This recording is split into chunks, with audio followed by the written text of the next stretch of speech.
নমস্কার, নমস্কার, নমস্কার, নমস্কার, নমস্কার, নমস্কার, নমস্কার, নমস্কার, নমস্কার। আপনাদের সবাইকে নমস্কার জানাচ্ছে আপনাদের সৌমিত্র বসু। সবাইকে অজস্র শুভ কামনা জানাচ্ছে, সবাইকে স্বাগত জানাচ্ছে আজকের এই শরণাগত অনুষ্ঠানে এবং সবাইকে শুভ সকাল জানাচ্ছি। শুভ হোক, শুভ হোক, সকলের শুভ হোক, সকলের ভালো হোক, সকলের মঙ্গল হোক, সবকিছু ভালো হোক, সবকিছু ভালো হোক। বেনি মাধবশীলের পঞ্জিকা অনুযায়ী আজকের দিনটার কথা বলি। আজকে 25শে চৈত্র 1431, ইংরেজির 8ই এপ্রিল 2025, মঙ্গলবার, একাদশী। সূর্যোদয়ের সময় ভোর 5:28, সূর্যাস্তের সময় বিকেল 5:51। অশ্লেষা নক্ষত্র। আজকে জন্মে কর্কট রাশি, বিপ্রবর্ণ, রাক্ষসগণ। দিনের বেলা 10:37 গতে সিংহ রাশি, ক্ষত্রিয় বর্ণ। আমাদের হোয়াটসঅ্যাপে চিঠি পাঠাবার নাম্বার 9831922927। চিঠির গোড়ায় অতি অবশ্যই SG লিখতে হবে। আর আপনাদের মনে করিয়ে দিই, সামনের বৃহস্পতিবারের জন্য আপনাদের চিঠির বিষয় হলো নারী জাগরণ। এই বাসন্তী দেবী উপলক্ষে মাথায় এলো বিষয়টা, নারী জাগরণ। কোন নারীর বা নারীদের জেগে ওঠার গল্প বলবেন, তত্ত্বকথা নয়, কেমন? আমরা আপনার অভিজ্ঞতার কথা শুনতে বেশি আগ্রহী। তো এইবার তাহলে আজকের অনুষ্ঠান সম্পর্কে বলা যাক। প্রথমে পুরাণ চিরন্তনে আমরা ত্রিজটার কথা বলছি। অশোক বনে সীতাকে আটকে রেখে দেওয়া হয়েছে, চারপাশে রাক্ষসীরা আছে, তারা নানান রকম ভাবে সীতাকে রাবণের দিকে নিয়ে আসবার চেষ্টা করছে, ভয় দেখিয়ে, লোভ দেখিয়ে, নানান রকম করে। ত্রিজটা এদের মধ্যে একজন বৃদ্ধা রাক্ষসী। কেউ কেউ বলেন যে বিভীষণের কন্যা হলে তো আর বৃদ্ধা হতে পারবে না, কিন্তু সেই ত্রিজটা বলল যে শোনো, রাবণের পতন কিন্তু আসন্ন, আমি একটা স্বপ্ন দেখেছি। সেই স্বপ্নের কথা দিয়ে শুরু করব আমাদের পুরাণ চিরন্তন। খানিকটা বলেছি, আরো বলবো। তারপরে চলে যাব স্বামী বিবেকানন্দের রচনা থেকে পাঠ। এই পর্বে অপরোক্ষানুভূতি, এই শিরোনামে স্বামীজি যে রচনাটি বক্তৃতা দিয়েছিলেন এবং সেটি বাংলা অনুবাদ আমরা পড়ে শোনাচ্ছি। তার বেশ খানিকটা পড়া হয়ে গেছে, তারপরের অংশ পড়ে শোনাবো। তারপর ঠাকুর শ্রী রামকৃষ্ণ পরমহংসদেবের কথামৃত থেকে পাঠ করে শোনাবো স্বামী গোকুলানন্দের একটি রচনা থেকে পাঠ, মানসিক চাপ জয় করবার উপায় কি, তাই নিয়ে তার একটি গ্রন্থ আছে, খুবই উপকারী বই। তার থেকে পর্যায়ক্রমে পড়ে শোনাচ্ছি আপনাদের। আমার ধারণা আপনারা উপকৃত হচ্ছেন বা হবেন। আপনাদের চিঠিপত্র তো থাকবেই, এবং শেষে বাইরে দূরে 92.7 বিগ FM এ শরণাগত অনুষ্ঠানে। তাহলে শুরু করছি পুরাণ চিরন্তন, ত্রিজটার কথা। 92.7 বিগ FM এ শরণাগত অনুষ্ঠানে পুরাণ চিরন্তন এই পর্বে। ত্রিজটা কি বলছেন? যখন রাক্ষসীরা খুব চিৎকার চেঁচামেচি করে সীতাকে ভয় দেখাচ্ছে, মেরে ফেলবো ইত্যাদি ইত্যাদি করবো, তখন ত্রিজটা বলছে ওরা করো না, রাবণ কিন্তু হেরে যাবে। রাবণের পতনের দিন ঘনিয়ে এসেছে, আমি এইমাত্র ঘুমোচ্ছিলুম, স্বপ্ন দেখলুম। কি স্বপ্ন? বললেন যে রাম সীতা মিলিত হয়েছেন, তারা লক্ষণের সঙ্গে পুষ্পক রথে চড়ে উত্তর দিকে চলে গেলেন। এইটা একটা স্বপ্ন। তার সঙ্গে সঙ্গে আর কি দেখলেন? আবার দেখলাম রাক্ষসরাজ রাবণ, কুম্ভকর্ণ আর রাবণের সমস্ত ছেলেরা ভয়ঙ্কর নরক যন্ত্রণা ভোগ করছেন।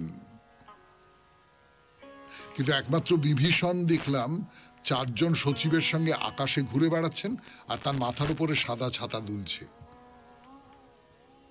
এও দেখলাম যে রামের দূতের হাতে লঙ্কা ভস্মীভূত হয়েছে এবং আস্তে আস্তে সমুদ্রগর্ভে ডুবে যাচ্ছে। এইগুলো ত্রিজটা স্বপ্নে দেখেছেন।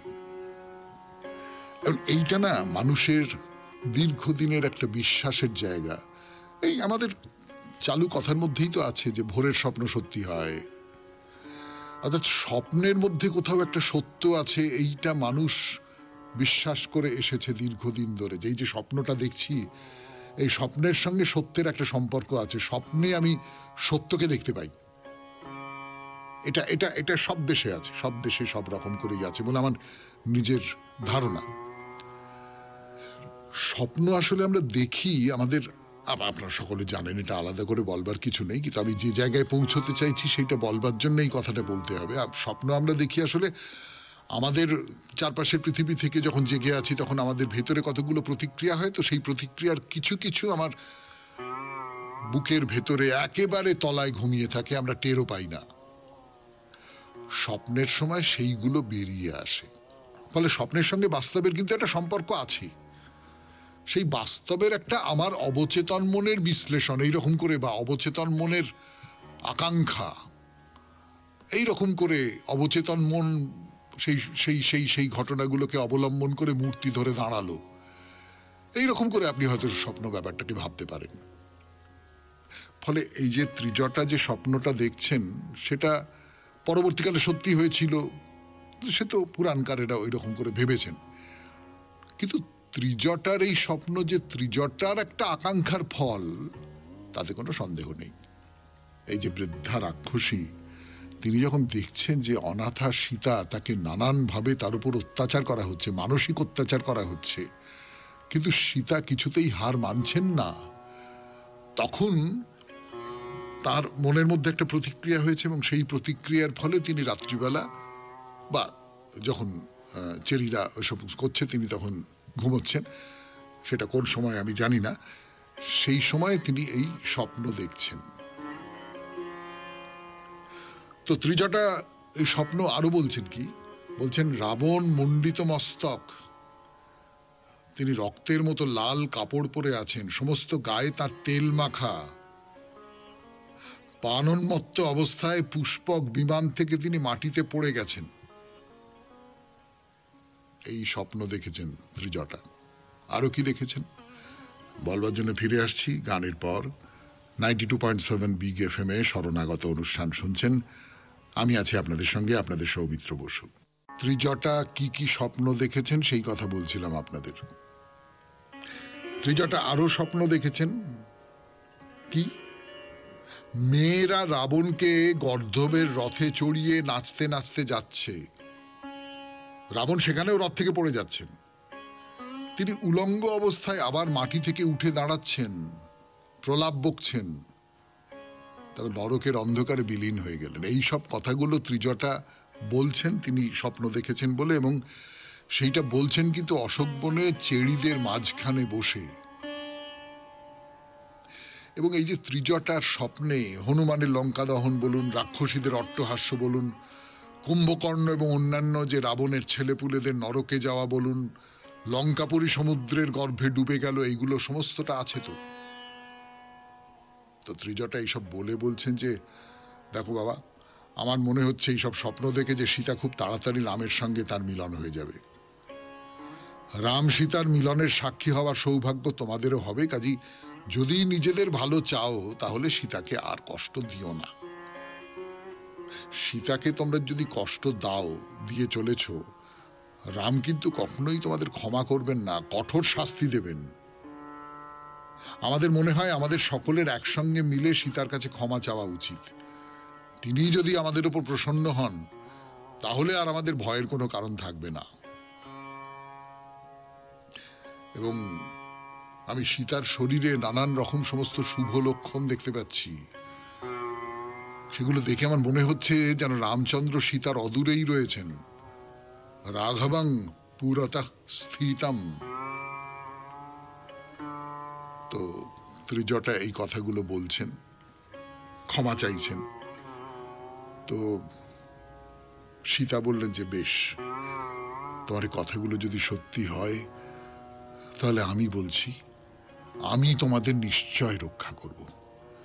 যদি সত্যি সত্যি রামচন্দ্রের সঙ্গে আমার মিলন হয় তাহলে আমি তোমাদের সত্যি সত্যি রক্ষা করব, আমি কথা দিচ্ছি তোমাকে। তো এর মধ্যে রামায়ণের গল্প আপনারা জানেন যে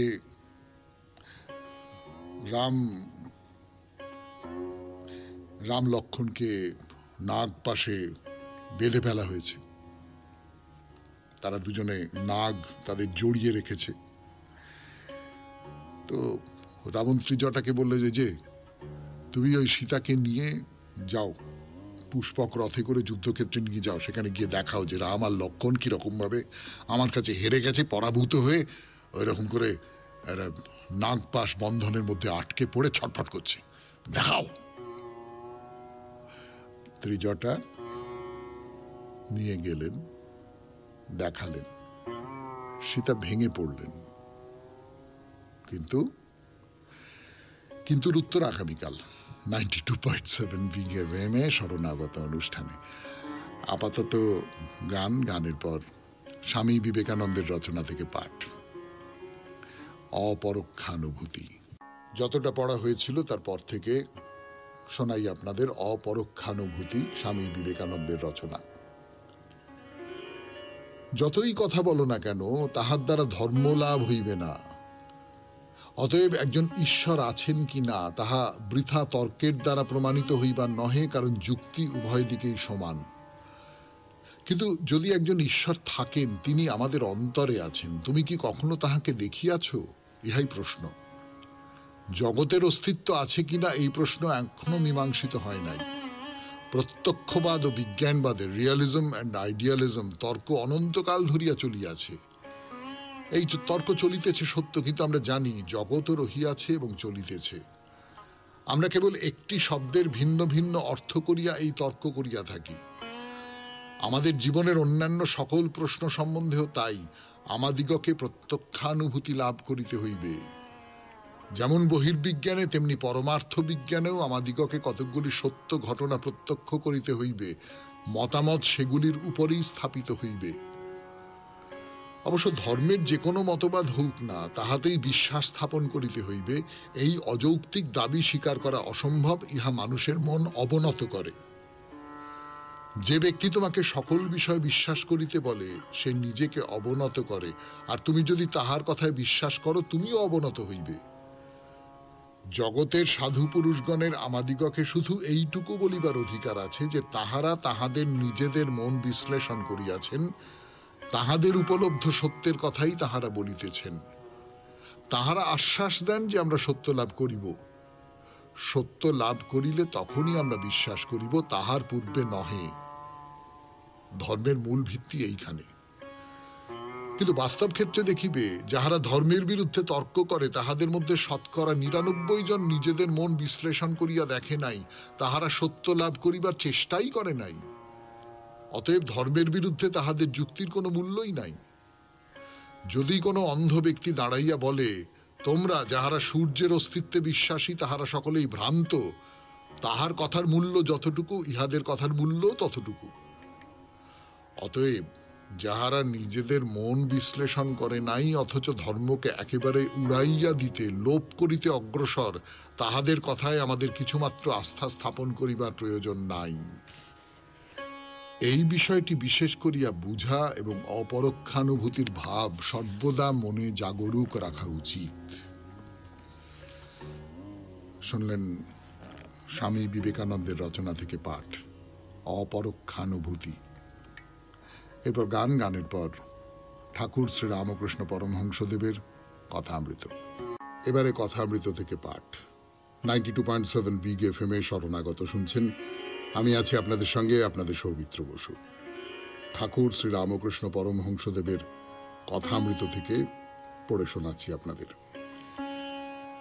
তারিখ শুক্লা চতুর্থী, 2রা জানুয়ারি 1884, বাংলার 19শে পৌষ, বুধবার, 1290। দক্ষিণেশ্বরের কালী মন্দিরে আছেন ভক্তদের সঙ্গে ঠাকুর শ্রী রামকৃষ্ণ পরমহংসদেব। এখন তো রাখাল, লাটু, হরিশ, রামলাল, মাস্টার এরাও সব দক্ষিণেশ্বরেই থাকেন। তো বেলা 3টে বাজে, মণি বেলতলা থেকে শ্রী রামকৃষ্ণকে দর্শন করতে তার ঘরের দিকে আসছেন। একজন তান্ত্রিক ভক্ত আছেন তার সঙ্গে। তান্ত্রিক পশ্চিমের বারান্দায় বসে আছেন। তো মণি এসে ভূমিষ্ঠ হয়ে প্রণাম করলেন। ঠাকুর বললেন, বসো বসো বসো, কাছে বসো কাছে বসো। তো তান্ত্রিক ভক্ত এসেছেন, বসেছেন, তার সঙ্গেও কথা বলবেন। মহিন চক্রবর্তী তো তান্ত্রিক ভক্তটিকে ঠাকুরকে দর্শন করতে পাঠিয়ে দিয়েছেন। সে ভক্তটি গেরুয়া বসন পরে আছেন।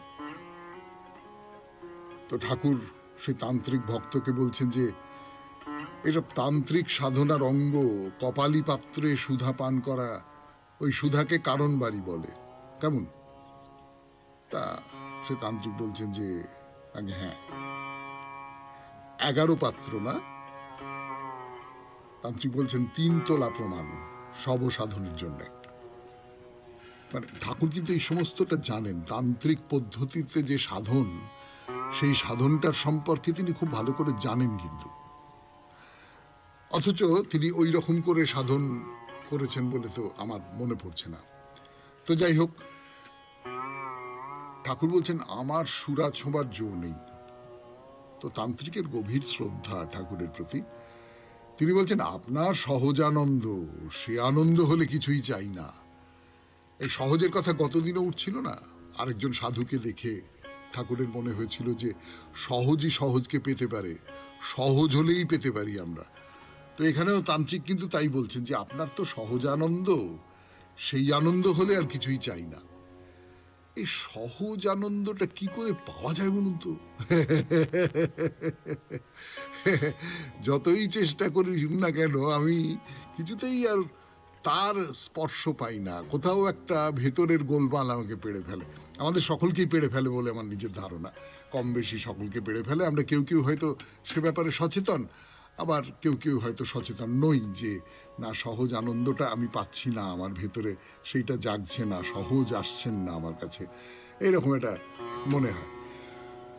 তো যাই হোক, সেই তান্ত্রিকের সঙ্গে কথাবার্তা হচ্ছে, ঠাকুরের কথাবার্তা হচ্ছে।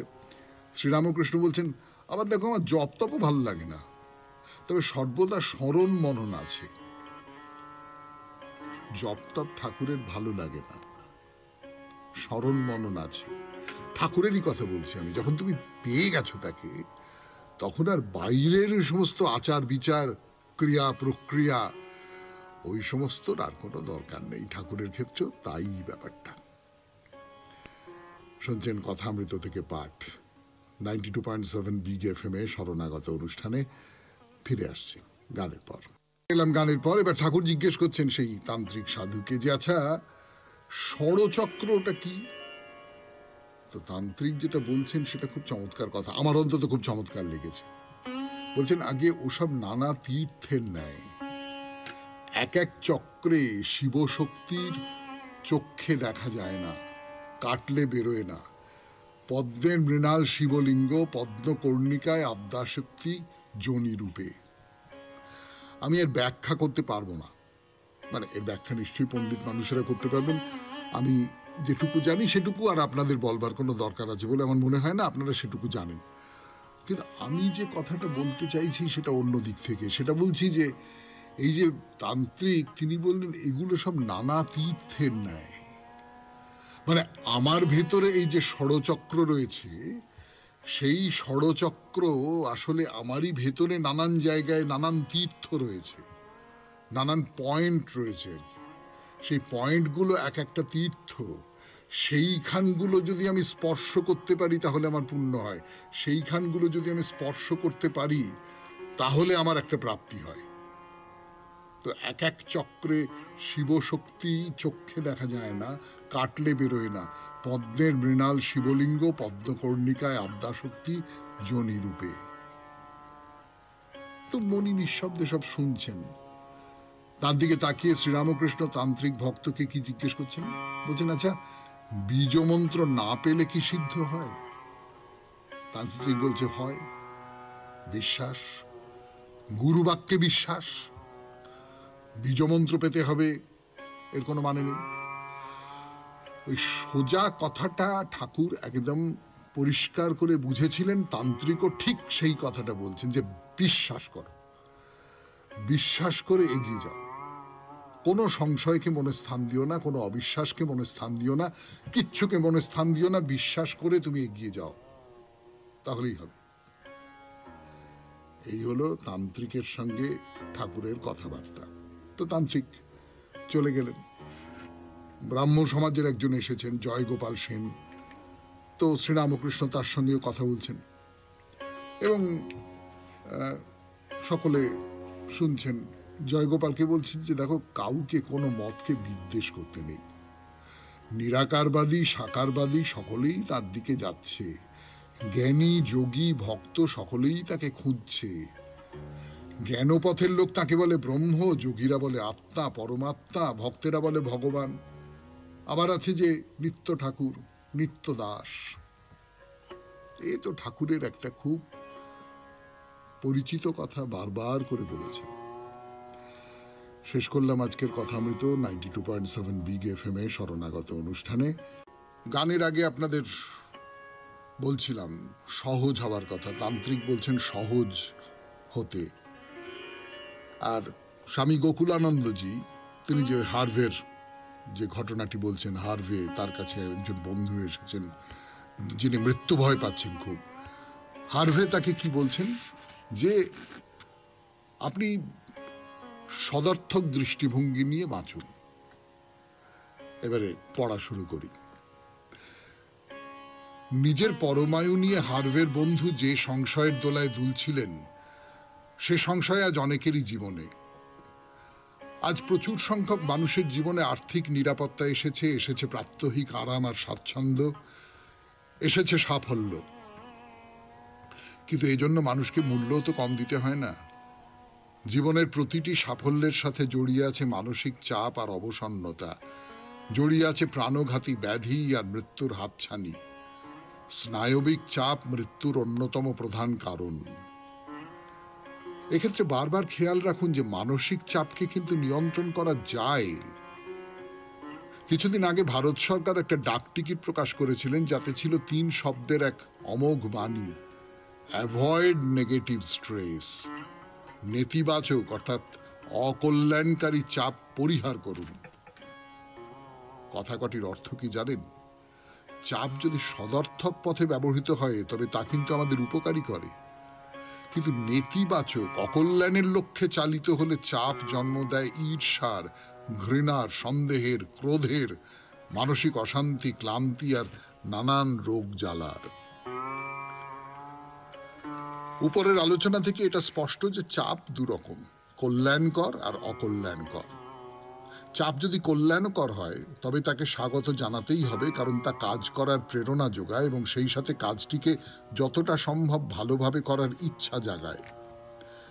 এই সদর্থক চাপ না থাকলে আমরা যা পেয়েছি তাতেই পরিতৃপ্ত হয়ে রইতাম এবং এড়িয়ে চলতাম সমস্ত বাধা বিঘ্ন প্রতিকূলতাকে। এই চাপ না থাকলে আমাদের জীবনে চ্যালেঞ্জ বলে কিছু থাকতো না, আর মানব সভ্যতা সেই প্রস্তর যুগেই থমকে দাঁড়িয়ে থাকতো।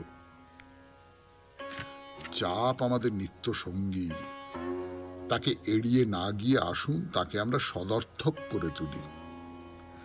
নৈরাশ্যময় নাস্তিমূলক চাপ যেন কদাচ আমাদের গ্রাস না করে, কারণ তা যে এক অনাকাঙ্ক্ষিত পরিস্থিতির জন্ম দেয়, বাড়িয়ে দেয় দুঃখ আর দুর্দশায় জড়ানো চিন্তা ভাবনাগুলো। একটা উদাহরণ দিলেই এই নাস্তিমূলক চাপ ব্যাপারটা হয়তো স্পষ্ট হবে। ধরুন এক অফিসে 2 জন সহকর্মীর মধ্যে কে আগে উঁচু পদে উন্নীত হতে পারে তারই টক্কর চলছে। কালক্রমে দেখা গেল যে একজন অন্যজনের চেয়ে উঁচুতে উঠে গেলেন। মন্দভাগ্য কর্মীটির যন্ত্রণার কথা সহজেই অনুমেয়। অনিবার্য বা প্রায় অসহ্য মানসিক চাপে তিনি যে ধরাশায়ী তাও সহজেই অনুমেয়।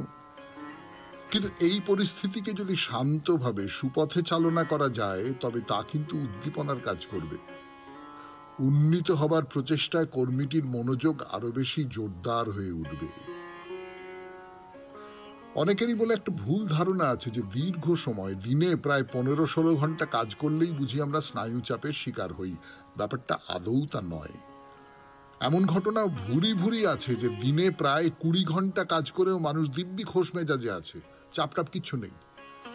তবে এক্ষেত্রে প্রধান শর্ত হলো কাজের পরিবেশ যেন অনুকূল হয়, আর যাদের সঙ্গে কাজ করব তারা যেন সৌহার্দ্যময় হন। পরিবেশ যদি প্রতিকূল হয় তবে কিন্তু কয়েক ঘন্টা কাজেই আপনি চাপে অবসন্ন হয়ে পড়বেন। এর থেকে এটাই স্বতঃসিদ্ধ যে কাজের সাথে জড়িয়ে থাকার ক্লান্তি যতটা দৈহিক তার চেয়ে অনেক বেশি পরিমাণে মানসিক।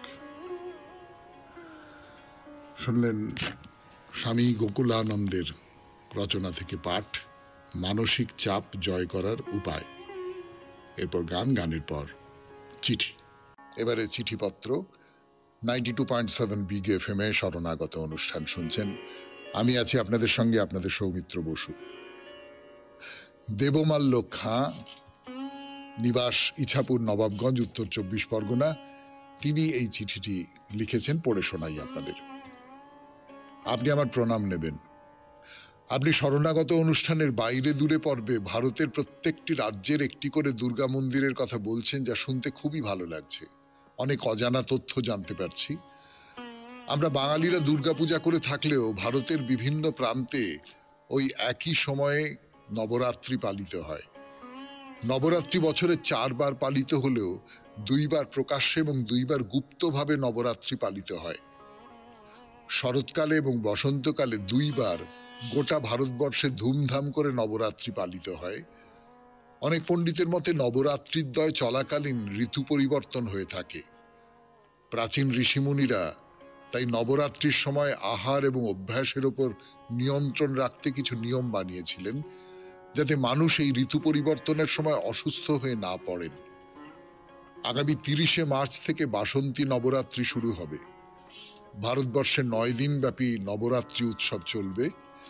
9 দিন নবদুর্গার পূজা হয়, যারা হলেন যথাক্রমে শৈলপুত্রী, ব্রহ্মচারিণী, চন্দ্রঘণ্টা, কুশমান্ডা, স্কন্দমাতা, কাত্যায়নী, কালরাত্রি, মহাগৌরী এবং সিদ্ধিদাত্রী। যদিও পশ্চিমবঙ্গে নবরাত্রির উৎসব খুব ব্যাপকভাবে পালিত না হলেও অনেক জায়গায় বাসন্তী পূজা বা অন্নপূর্ণা পূজা হয়, যা নবরাত্রিরই একটি অংশ বিশেষ। আমাদের ইছাপুর নবাবগঞ্জে 3-4টি বাসন্তী পূজা হয়। ইছাপুর স্টেশনের নিকট একটি শেরওয়ালির মন্দির আছে, যেখানে নবরাত্রি পালিত হয়। তাছাড়াও নবরাত্রির নবমী তিথিতে অর্থাৎ রামনবমীর দিন কিছু মন্দির থেকে ভক্তদের ভোগ বিতরণ করা হয়। ইছাপুর স্টেশনের সামনে একটি সুন্দর বজরংবলীর মন্দির আছে। সেটিকে খুব সুন্দরভাবে আলোকসজ্জায় সুসজ্জিত করা হয়। সন্ধ্যেবেলা পুজো এবং আরতির পর ভক্তদের ভোগ ও প্রসাদ দেওয়া হয়। শরণাগত পরিবারের সকলকে জানাই নবরাত্রি ও বাসন্তী পূজার অগ্রিম শুভেচ্ছা ও ভালোবাসা। ইতি দেবমাল্য খাঁ, নিবাস ইছাপুর, নবাবগঞ্জ, উত্তর 24 পরগনা। অনেক ধন্যবাদ দেবমাল্য বাবু, আপনার এই চিঠি থেকে নবরাত্রি সম্পর্কে অনেকগুলো কথা জানতে পারা গেল। মানে আমি তো জানলাম, সেই সঙ্গে সঙ্গে শরণাগতর যারা শ্রোতা আছেন তারাও জানতে পারলেন। অনেক ধন্যবাদ। এইরকম তথ্য সমৃদ্ধ চিঠি লিখবেন এবং যদি ইচ্ছে করে তাহলে তথ্য ছাড়া চিঠিও লিখবেন, কোনো না কোনোভাবে যেন সেটা শরণাগতের যে মেজাজ তার সঙ্গে সম্পৃক্ত হয়। 92.7 বিগ এফএম এ শরণাগত অনুষ্ঠানে এইবার বাইরে দূরে মৃদঙ্গ শৈলেশ্বরী মন্দির। 92.7 বিগ এফএম এ শরণাগত অনুষ্ঠান শুনছেন। এখন বাইরে দূরে কেরালায় আছি আমরা এখন। কেরালা অপূর্ব সুন্দর জায়গা, ভগবানের জায়গা বলা হয়। হ্যাঁ, ভগবানের, গডস ল্যান্ড। তা সত্যি সত্যি যারা কেরালায় গেছেন তারা জানেন যে একেবারে মানে ভারতের একেবারে শেষ প্রান্তটায় যেন প্রকৃতি দেবী তার নিজের সমস্ত সৌন্দর্য, সমস্ত সম্ভার একেবারে ঢেলে দিয়েছেন যাকে বলে। মানে গাছপালায় সবুজ, সমুদ্রে নীল, আকাশে নীল, পাহাড় পাহাড়, আরে অপূর্ব অপূর্ব। এবং কেরালা ঘুরে বেড়ানো, কেরালার পর্যটন, আমিও ঘুরে বেড়াতেই গিয়েছিলাম। কেরালার পর্যটন শিল্প একটা দারুণ শিল্প এবং খুব সুন্দর, খুব চমৎকার। তো যাই হোক, আমরা তো আপাতত আমাদের মনোনিবেশ করব ওই মৃদঙ্গ শৈলেশ্বরী মন্দিরের দিকে। মন্দিরের কাছাকাছি এসে গেছি আমরা। এখন কতগুলো কথা একটু বলি। এই যেমন ধরুন, মন্দিরে তো যাবেন, পুজোর সময়টা একটু বলে রাখি। এর আগের দিনও বলেছিলাম, আরেকবার বলি, একটু মনে করিয়ে দিই আপনাদের। সকালবেলা আপনি মন্দির দর্শন করতে পারেন ভোর 5টা থেকে। ভোর 5টায় তো ওঠা অভ্যেস আছে, শরণাগত শুনবার জন্য তো উঠে পড়েন। একটা গল্প বলি আপনাদের, না বলে পারছি না আর কি। সেটা হচ্ছে যে আমি ব্যাংকে গেছি, এর মধ্যে ব্যাংকে একটা কাজ ছিল। তো এক ভদ্রমহিলা তিনি এসে দাঁড়ালেন। তিনি ওই ব্যাংকে একজন একটু অসুস্থ হয়েছেন, তার জায়গায় সেই ব্যাংক থেকে তাকে আনা হয়েছে আর কি, ওখানে কিছুদিন কাজকর্ম করে দেওয়ার জন্য।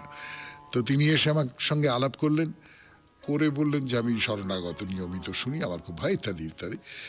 তো আমি তাকে বললাম, আপনি ভোর ৫টার সময় উঠে পড়েন? বললেন, হ্যাঁ, নিয়মিত রোজ ভোর ৫টার সময় উঠে পড়ি। এরকম অনেকেই করেন, নিশ্চয়ই অনেকেই করেন। তো যারা করেন তাদের মধ্যে কাউকে কাউকে সামনাসামনি প্রত্যক্ষ দেখতে পারলে কিরকম একটা লাগে না, সেই রকম মনে হয় আর কি। যাই হোক, তো সেই ভোর ৫টার সময়, কোথা থেকে কি কথায় চলে এলাম, ভোর ৫টার সময় মন্দির খুলে যায় এবং 12:30 পর্যন্ত দেবীকে দর্শন করা যায়। 12:30টার পর দেবীর দরজা বন্ধ হয়ে যায়, খোলে সেই বিকেলবেলা ৫টার সময়। এই ৫টা থেকে ৮টা পর্যন্ত আবার দেবীর দর্শন করা যেতে পারে, মানে ভোর ৫টা থেকে 12:30, আবার ৫টা থেকে ৮টা, এর মধ্যে। ৮টার পরে নয়। ৮টার পরে যে নয়, তার একটা কারণ আমি বুঝতে পারি। চারপাশটা গাছপালা দিয়ে ঘেরা, জঙ্গলের মতন পাহাড় আছে, অপূর্ব সুন্দর প্রাকৃতিক পরিবেশ। সেখান থেকে ৮টার সময় বেরিয়ে পড়া, এই আর কি। তো যাই হোক, এবারে আপনাদের বলি পুজোর সময়ের কথা। কতগুলো পুজো আছে, ক রকমের পুজো আছে। প্রথম পুজোকে বলা হয় উষা পূজা। আপনারা নাম শুনেই বুঝতে পারছেন উষা পূজা ব্যাপারটা কি।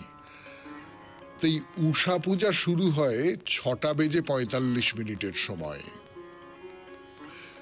6:45 থেকে 6:55 পর্যন্ত এই সময়টা হচ্ছে মৃদঙ্গ শৈলেশ্বরী মন্দিরে উষা পূজার সময়।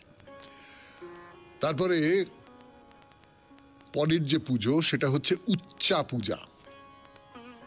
উচ্চা পূজা মানে হচ্ছে দুপুরবেলার পুজো। মানে প্রথমটা হলো সকালবেলার পুজো, উষা পূজা। তারপরে হচ্ছে উচ্চা পূজা, মানে দুপুরবেলার পুজো। এর সময়টা হচ্ছে, শুরু হচ্ছে 11:30টার সময়, 1 ঘন্টা পুজো চলে, অর্থাৎ 12:30 পর্যন্ত পুজো হয়ে বন্ধ হয়ে যায়।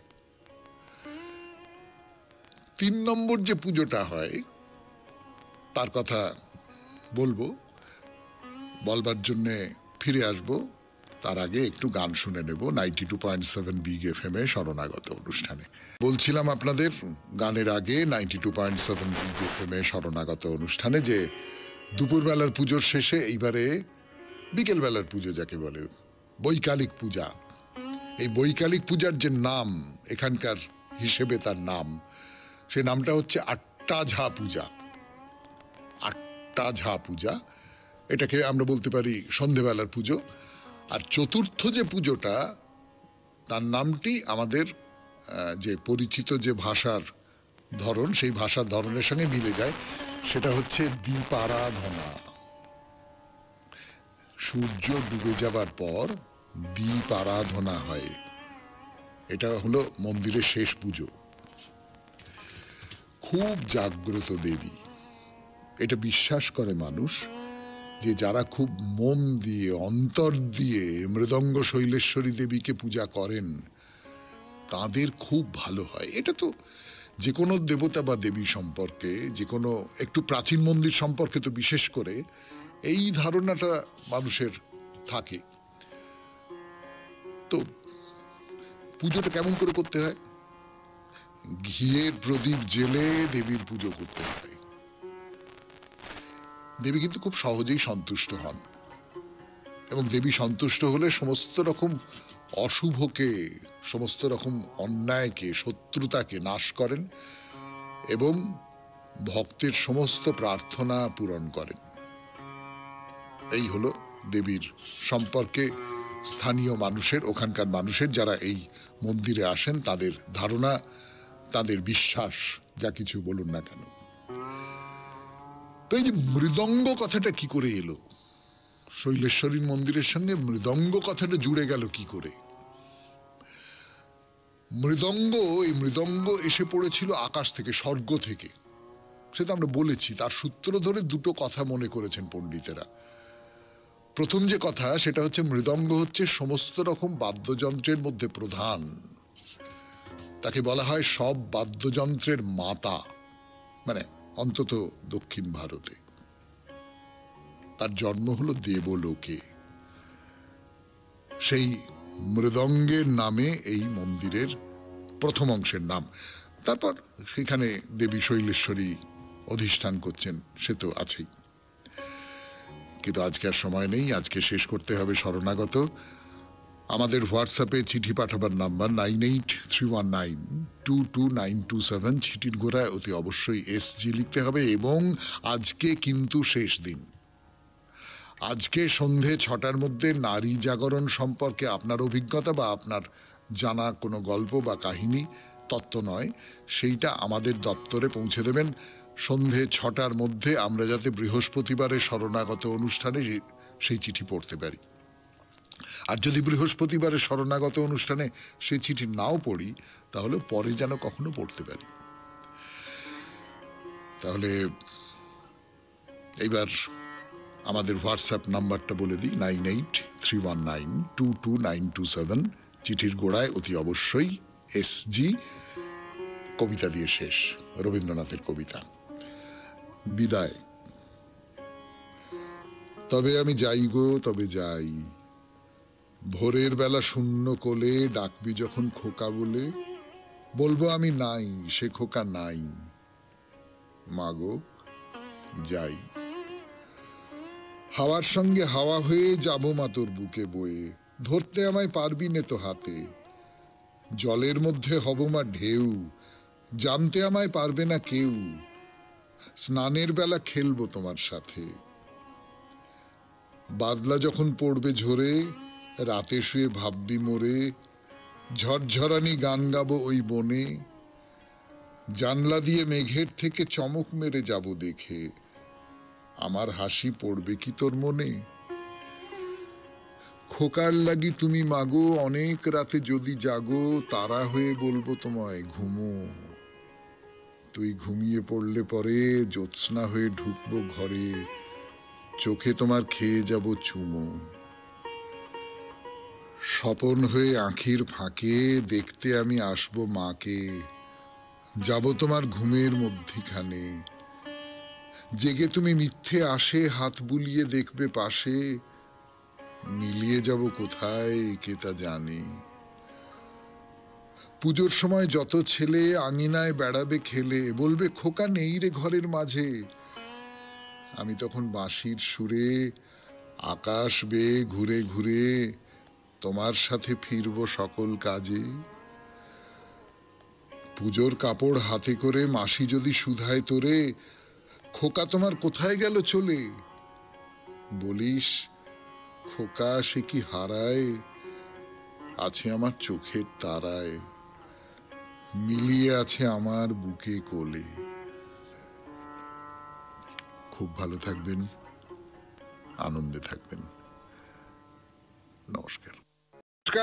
নমস্কার নমস্কার নমস্কার নমস্কার নমস্কার নমস্কার নমস্কার নমস্কার। আপনাদের সবাইকে সবাইকে সবাইকে নমস্কার জানাচ্ছে আপনাদের সৌমিত্র বসু। সবাইকে অজস্র শুভ কামনা জানাচ্ছে, সবাইকে স্বাগত জানাচ্ছে আজকের এই শরণাগত অনুষ্ঠানে, এবং সবাইকে শুভ সকাল জানাচ্ছে। শুভ হোক, শুভ হোক, সকলের শুভ হোক, সকলের ভালো হোক, সকলের মঙ্গল হোক, সবকিছু ভালো হোক, সবকিছু ভালো হোক। বেনি মাধবশীলের পঞ্জিকা অনুযায়ী আজকের দিনটার কথা বলি। আজকে 25শে চৈত্র 1431, ইংরেজির 8ই এপ্রিল 2025, মঙ্গলবার, একাদশী। সূর্যোদয়ের সময় ভোর 5:28, সূর্যাস্তের সময় বিকেল 5:51। অশ্লেষা নক্ষত্র। আজকে জন্মে কর্কট রাশি, বিপ্রবর্ণ, রাক্ষসগণ। দিনের বেলা 10:37